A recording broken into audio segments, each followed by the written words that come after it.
नमस्कार साथियों, एक बार आप सभी का एडुटेनमेंट शो पर हार्दिक स्वागत है।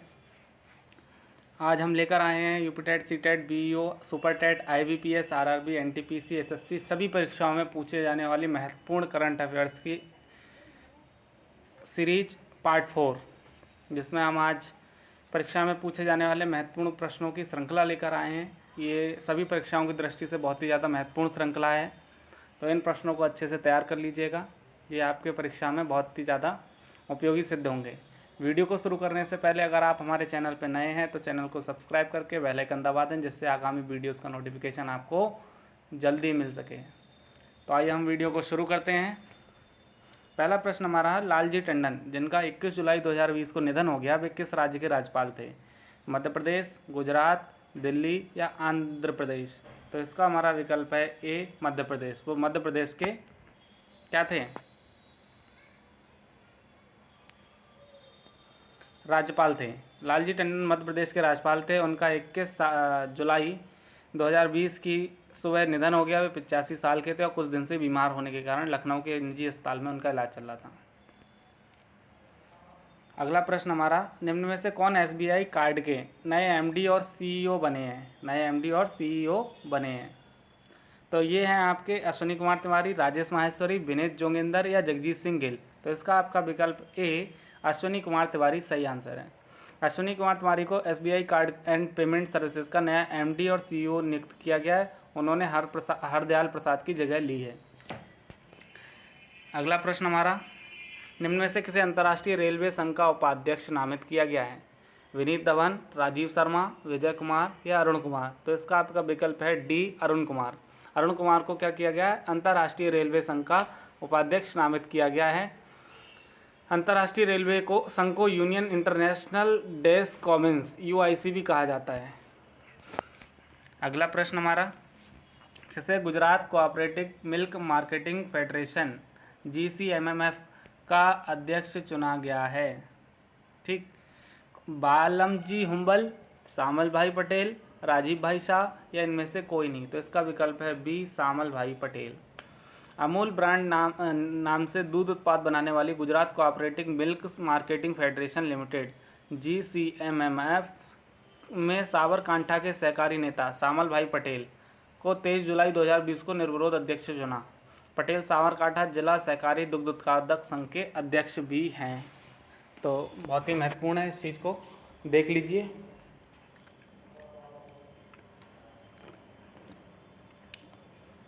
अगला प्रश्न है हमारा, किस राज्य सरकार ने वेस्ट टू एनर्जी नाम से नई पहल शुरू की है? वेस्ट टू एनर्जी, उत्तराखंड सरकार, बिहार, पंजाब या झारखंड? तो बिल्कुल ये है आपका उत्तराखंड सरकार ने। उत्तराखंड सरकार ने वेस्ट टू एनर्जी नाम से एक पहल की शुरुआत की है। इसके तहत राज्य सरकार राज्य में उत्पन्न होने वाले अपशिष्ट को बिजली में परिवर्तित करने का कार्य करेगी। जैसा कि नाम से स्पष्ट है, वेस्ट टू एनर्जी मतलब कचरे से एनर्जी, मतलब जो आपका वेस्ट मटेरियल है उससे को एनर्जी में कन्वर्ट किया जाएगा। तो ये उत्तराखंड सरकार ने नई पहल शुरू की है। बढ़ते हैं अगले प्रश्न की तरफ। पंचायत चुनाव में महिलाओं को 50% आरक्षण प्रदान करने के लिए किस राज्य में विधेयक लाया जा रहा है? कर्नाटक, हरियाणा, बिहार या झारखंड? तो इसका आपका विकल्प है बी, हरियाणा। हरियाणा में महिलाओं को पंचायत चुनाव में 50% आरक्षण देने के लिए क्या विधेयक पारित किया जा रहा है? हरियाणा के उप मुख्यमंत्री दुष्यंत चौटाला ने यह जानकारी दी। अगला प्रश्न हमारा, डीआरडीओ द्वारा भारतीय सेना के लिए बनाए गए स्वदेशी ड्रोन का क्या नाम है? जटायु, भारत, उड़ान या विमान? तो यह आपका बी, भारत।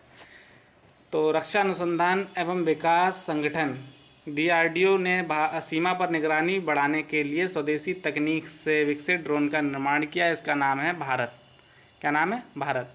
अगला प्रश्न हमारा, चीन ने 23 जुलाई 2020 को किस ग्रह के लिए अपना रॉकेट लॉन्च किया है? जुपिटर, चंद्रमा, मंगल या शनि? तो इसका आपका विकल्प है सी, मंगल। चीन ने वेनचांग अंतरिक्ष यान प्रक्षेपण स्थल से 23 जुलाई 2020 को अपना पहला मार्स प्रोब सफलतापूर्वक लॉन्च कर दिया। इस मार्स प्रोब का नाम तियानवेन 1 रखा गया है। अगला प्रश्न, कोविड-19 से मुकाबले के लिए किस बैंक ने सैनिटाइजर और मास्क बांटने का अभियान शुरू किया है? PNB bank, ICICI bank, UCO bank या आईडीबीआई बैंक? तो यह है आपका पंजाब नेशनल बैंक। कौन सी? पंजाब नेशनल बैंक ने ये अभियान शुरू किया है। पंजाब नेशनल बैंक ने देश के सभी जिलों में सैनिटाइजर और मास्क बांटने का अभियान लॉन्च किया है। यह पहल करने वाला पीएनबी देश का इकलौता सरकारी बैंक है। इसके तहत पीएनबी ने देश के 662 जिलों में कोविड-19 से संबंधित सुरक्षा सामग्री का वितरण शुरू किया है। अगला प्रश्न है हमारा, विद्यार्थियों के मानसिक स्वास्थ्य के लिए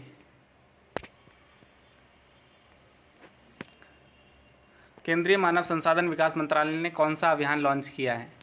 मनोदर्पण अभियान, मनोचिकित्सा अभियान, मनोविकास अभियान या मनोगाथा अभियान? तो इसका आपका विकल्प ए मनोदर्पण अभियान। कोविड-19 महामारी के चलते अवसाद और निराशा के माहौल में जी रहे अब विद्यार्थियों के लिए केंद्रीय मानव संसाधन विकास मंत्रालय ने 21 जुलाई 2020 को मनोदर्पण अभियान लॉन्च किया है। इस पहल को आत्मनिर्भर अभियान के अंतर्गत लॉन्च किया गया है। यह एक टेली काउंसलिंग इनिशिएटिव है। इसमें क्या हुआ है कि एक टेली हेल्पलाइन नंबर जो है दिया गया है सभी के लिए, जिसमें स्टूडेंट अपनी प्रॉब्लम्स, चाहे वो कैसी भी उनकी प्रॉब्लम हो, चाहे स्टडी से रिलेटेड हो, चाहे उनकी पर्सनल प्रॉब्लम है, तो उसको उस पर शेयर करके उसका सॉल्यूशन पा सकते हैं, जिससे बच्चों का क्या होगा, जो इस समय कोविड-19 में बच्चे अवसाद में या डिप्रेशन में चले गए हैं, वो उससे उबर सकें। तो ये मनोदर्पण अभियान शुरू किया गया है। अगला प्रश्न हमारा, निम्न में से किसे करूर व्यास बैंक का एमडी सीईओ नियुक्त किया गया है? राजेश सारण, कार्तिक मंधाना और रमेश बाबू या पी शरद बाबू? तो इसके हैं सी आपका रमेश बाबू। तमिलनाडु के निजी क्षेत्र के बैंक करूर व्यास बैंक ने रमेश बाबू को बैंक का प्रबंध निदेशक और मुख्य कार्यकारी अधिकारी एमडी और सीईओ नियुक्त किया है। बैंक ने 20 जुलाई 2020 को ही निदेशक मंडल की बैठक में रमेश बाबू को अतिरिक्त निदेशक के रूप में चुना। अगला प्रश्न है हमारा, किस राज्य सरकार ने अनुसूचित जातियों के लिए रोजगार योजना छतरी योजना शुरू की है? बिहार सरकार, उत्तर प्रदेश सरकार, पंजाब सरकार या मध्य प्रदेश सरकार? तो इसको आपको है विकल्प बी मध्य प्रदेश सरकार ने। उत्तर प्रदेश के मुख्यमंत्री योगी आदित्य, इसका उत्तर है उत्तर प्रदेश सरकार ने, माफ़ी चाहेंगे। उत्तर प्रदेश के मुख्यमंत्री योगी आदित्यनाथ ने अनुसूचित जाति के गरीब लोगों को विकास और उन्हें रोजगार मुहैया कराने के लिए छतरी योजना का शुभारंभ किया। ठीक है, अगला प्रश्न हमारा, CS शेषाद्री कौन थे जिनका हाल ही में निधन हुआ है? वैज्ञानिक, गणितज्ञ, क्रिकेटर या फिल्म डायरेक्टर? तो ये आपके थे गणितज्ञ। प्रसिद्ध गणितज्ञ एवं पद्म भूषण से सम्मानित CS शेषाद्री का 17 जुलाई 2020 को निधन हो गया। शेषाद्री द्वारा अलजेब्रिक ज्योमेट्री यानी बीजगणितीय ज्यामिति में की गई खोजें गणित की बुनियाद खोज मानी जाती है। उन्हें करियर की शुरुआत Tata institute of fundamental research से की थी। बहुत बड़े गणितज्ञ थे हमारे समाज के, जिन्होंने अलजेब्रिक ज्योमेट्री में बहुत सारे खोजें की, जो गणित का एक तरीके से जिनको हम बेसिक कह सकते हैं। तो अगला प्रश्न है हमारा, अमेरिका ने किस देश को ह्यूस्टन में अपना वाणिज्य दूतावास बंद करने का आदेश दिया है? नेपाल, पाकिस्तान, रूस या चीन? तो डी इसका चीन, बिल्कुल चीन उत्तर होगा, क्योंकि इस समय कोरोना महामारी के दौरान जो चीन का सभी देशों के साथ बढ़ रहा है तनाव, उसके चलते अमेरिका ने ये सख्त कदम उठाया है, जिसमें उसने ह्यूस्टन में स्थित चीन का दूतावास है उसे बंद करने का आदेश दिया है। जाहिर है इससे दोनों देश के रिश्तों को नुकसान पहुंचेगा। अगला प्रश्न है आपका, अंतर्राष्ट्रीय क्रिकेट परिषद ICC ने किस टूर्नामेंट को इस साल स्थगित करने की घोषणा की है? तो वो tournament veteran players world cup, IPL, under 90 world cup या T20 वर्ल्ड कप? तो ये आपका D T20 world cup. Corona महामारी के चलते ICC ने इस वर्ष होने वाले अंतर्राष्ट्रीय T20 वर्ल्ड कप को स्थगित कर दिया है और ये अब अगले वर्ष अक्टूबर-नवंबर में आयोजित किया जाएगा। अगला प्रश्न है हमारा, निम्न में से किसे राष्ट्रीय खनिज विकास निगम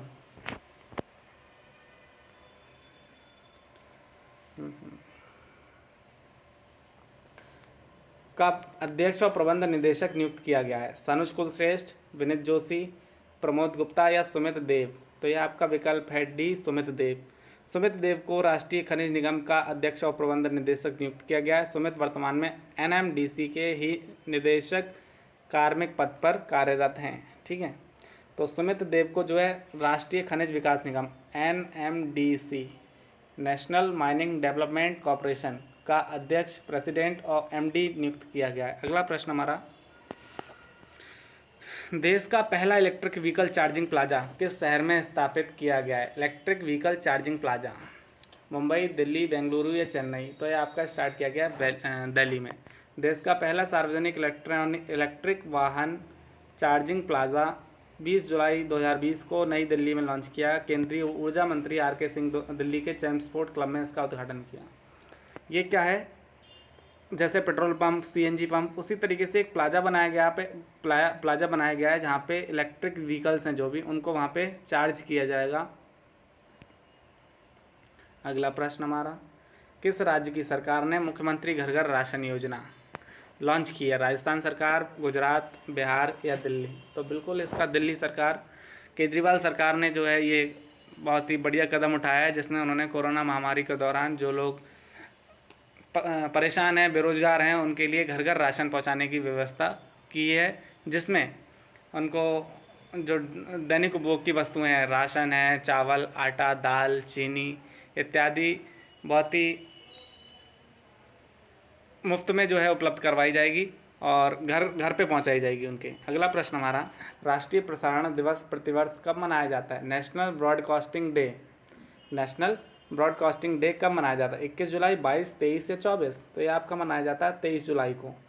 1927 में 23 जुलाई के दिन भारत में पहली बार रेडियो प्रसारण हुआ था, बस तभी से जो है ये मनाया जाने लगा है। और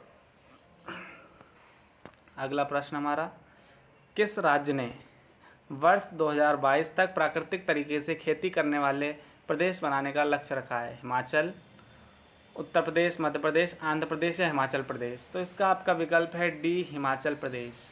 हिमाचल ने वर्ष 2022 तक प्राकृतिक तरीके से खेती करने वाला प्रदेश बनाने का लक्ष्य रखा है। इसे हासिल करने के लिए अभी तक प्रदेश की 3226 पंचायतों में से 2945 में प्राकृतिक खेती शुरू कर दी है और इनका लक्ष्य है कि वर्ष 2022 तक जो सारे 3226 पंचायतें हैं सभी में क्या हो, प्राकृतिक तरीके से खेती हो। तो ये पर्यावरण के दृष्टिकोण से बहुत ही सराहनीय कदम है हिमाचल सरकार का और इसको सभी राज्यों को भी इसको शुरू करना चाहिए। अगला प्रश्न हमारा, ब्रिक्स सीसीआई का संचालन समिति का मानद सलाहकार किसे नियुक्त किया गया है? राजेश राठी, विनीत कुमार, साहिल सेठ या विद्या शुक्ला? तो इसका विकल्प हमारा सी, साहिल सेठ। मुंबई कस्टम विभाग के उपायुक्त साहिल सेठ को BRICS chamber of commerce and industry की संचालन समिति का मानद सलाहकार नियुक्त किया गया। सेठ वर्ष 2020 से 23 के लिए मानद सलाहकार रहेंगे। कौन? साहिल सेठ। किसके? ब्रिक्स सीसीआई की संचालन समिति के मानद सलाहकार। अगला प्रश्न हमारा, किस देश ने कोरोना वैक्सीन के ह्यूमन ट्रायल को पूरा करने का दावा किया है? सभी ने अभी खबरें सुनी होंगी अखबार में, समाचार में, कि रूस ने यह दावा किया है कि उसने कोरोना की वैक्सीन बना ली है और उसका जो ह्यूमन ट्रायल है वो भी पूरा हो चुका है। इसके सारे जो स्टेप होते हैं, क्लिनिकल ट्रायल, ह्यूमन ट्रायल, अंतिम स्टेप है, तो वो पूरा करके जो रूस ने यह दावा किया है, अब देखना होगा कितनी सच्चाई है इसमें। और अच्छा है अगर ये ऐसा हुआ है तो बहुत ही अच्छा कदम है मानवता के लिए। तो इसका जो हमारा विकल्प है सी, रूस ने कोरोना का जो है ह्यूमन ट्रायल पूरा करने का दावा किया है। अगर ये दावा सच है तो रूस कोरोना की वैक्सीन बनाने वाला पहला देश बन जाएगा या बन गया है। अगला हमारा प्रश्न है, निम्न में से किसे राष्ट्रपति का निजी सचिव नियुक्त किया गया है? राष्ट्रपति का पर्सनल असिस्टेंट राजेश बुनकर, विक्रम सिंह, पी प्रवीण सिद्धार्थ या प्रखर जयपाल? तो ये हमारे सी, पी प्रवीण सिद्धार्थ। भारतीय राजस्व सेवा के अधिकारी प्रवीण सिद्धार्थ को राष्ट्रपति रामनाथ कोविंद का निजी सचिव नियुक्त किया गया है। वे विक्रम सिंह का स्थान लेंगे। किसका? विक्रम सिंह का। कौन? पी प्रवीण सिद्धार्थ क्या है? राष्ट्रपति के निजी सचिव। किस राज्य की सरकार ने रियल एस्टेट निर्माताओं से बकाया शुल्क की वसूली के लिए समाधान से विकास योजना शुरू की है?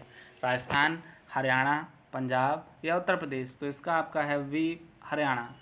हरियाणा सरकार ने एक्सटर्नल डेवलपमेंट चार्जेस ईडीसी यानी बाह्य विकास शुल्क और इंफ्रास्ट्रक्चरल डेवलपमेंट चार्जेस आईडीसी अवसंरचनात्मक विकास शुल्क की एक मुश्त वसूली के लिए समाधान से विकास योजना शुरू की है। ठीक है, आईडीसी और ईडीसी इंटरनल और एक्सटर्नल डेवलपमेंट चार्जेस जो हैं वो वसूली के लिए हरियाणा सरकार ने समाधान से विकास नाम की एक योजना शुरू की है। किस अभिनेता ने प्रवासी रोजगार ऐप लॉन्च की है? इसके लिए आपको शायद विकल्प की ज़रूरत ना पड़े, आप सभी सोनू सूद इसका आंसर लगा सकते हैं, क्योंकि इस कोरोना की महामारी में आप सभी ने देखा होगा कि सोनू सूद किस तरीके से आगे बढ़कर आए। उन्होंने प्रवासी लोगों की मदद करी, चाहे वो देश में हो चाहे विदेश में हो। उनको अपने देश और उनको घर पहुंचाने में जो सबसे बड़ा सहयोग और काम किया वो सोनू सूद का, उसमें बहुत ही सराहनीय कार्य रहा और वे इसके लिए प्रशंसा के पात्र हैं। तो उन्होंने अपनी हेल्पलाइन नंबर और बसें चला के लोगों की बहुत ज़्यादा मदद करी और उनका आर्थिक सहयोग भी किया। भारत में नया उपभोक्ता अधिनियम कब लागू हुआ? 5 जुलाई 2020, 10 जुलाई, 15 या 20 जुलाई? तो इसका आपका विकल्प है डी, 20 जुलाई 2020 को भारत में नया उपभोक्ता अधिनियम लागू हुआ है।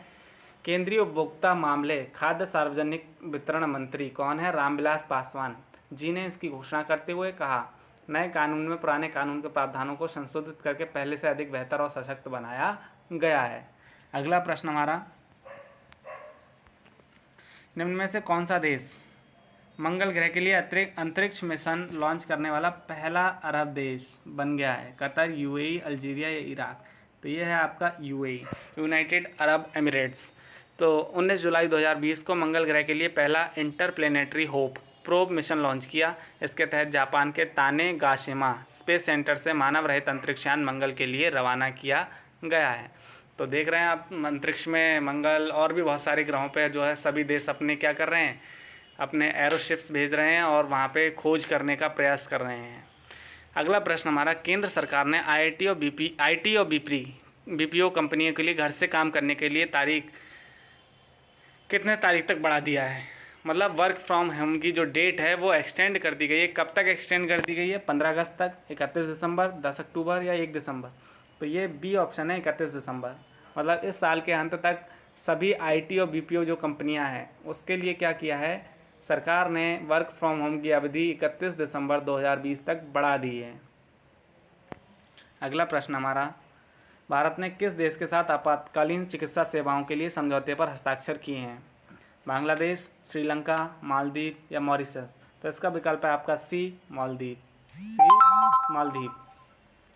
माले में आपातकालीन चिकित्सा सेवाएं स्थापित करने के लिए 22 जुलाई 2020 को भारत और मालदीव के बीच एक समझौते पर हस्ताक्षर हुए। अगला प्रश्न हमारा, संयुक्त राष्ट्र महासभा पहली बार किस माध्यम से आयोजित की जाएगी? पिछली वीडियो में भी ये प्रश्न आ चुका है, कब आयोजित हुई थी? तो ये हुई थी 15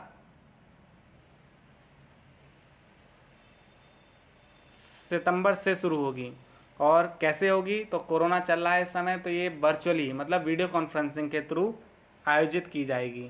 ठीक है, अगला प्रश्न नहीं है हमारे पास। तो ये 30 प्रश्नों की सीरीज़ थी, बहुत ही महत्वपूर्ण सीरीज़ है। आप इस सीरीज़ को देख के अपने विचार रख सकते हैं कमेंट सेक्शन में। अगर आपकी कोई समस्या आप कमेंट सेक्शन में पूछ सकते हैं। अगर आपको वीडियो अच्छा लगा तो लाइक करें, ज़्यादा से ज़्यादा शेयर करें और हमारे चैनल को ज़्यादा से ज़्यादा सब्सक्राइब करें। Thank you for watching our video. Thank you very much.